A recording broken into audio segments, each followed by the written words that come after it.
Of masses NTR హీరోగా, జాన్వీ కపూర్ హీరోయిన్గా, Bollywood star నటుడు సైఫ్ అలీ ఖాన్ విలన్గా, దర్శకుడు కొరటాల శివ తెరకెక్కిస్తున్న పాన్ ఇండియన్ మూవీ దేవర అభిమానులు ఓ రేంజ్లో ఎదురు చూస్తున్నారు. అయితే ఈ చిత్రం నుంచి వచ్చిన సాంగ్స్ ఆల్రెడీ భారీ హిట్ అయ్యాయి.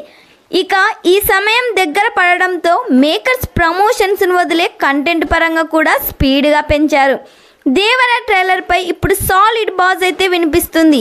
దీనితో ఈ అవైటెడ్ ట్రైలర్ని మేకర్స్ ఈ సెప్టెంబర్ మధ్యలో 15వ తేదీన రిలీజ్ చేయబోతున్నట్లు సమాచారం వినిపిస్తుంది. ఈ సినిమాకి అనురిధ్ సంగీతం అందిస్తుండగా ఎన్టీఆర్ ఆర్ట్స్, యువసుధ ఆర్ట్స్ వారు నిర్మాణం వహిస్తున్నారు. సెప్టెంబర్ 27న గ్రాండ్గా ఈ సినిమాను రిలీజ్ చేయబోతున్నారు. మరి ఈ సినిమా థియేటర్స్లో రిలీజ్ అయ్యి బిగ్గెస్ట్ బ్లాక్ బస్టర్ హిట్ కావాలని ట్రైలర్ కోసం ఎంతమంది ఎదురు చూస్తున్నారో కామెంట్ చేయండి.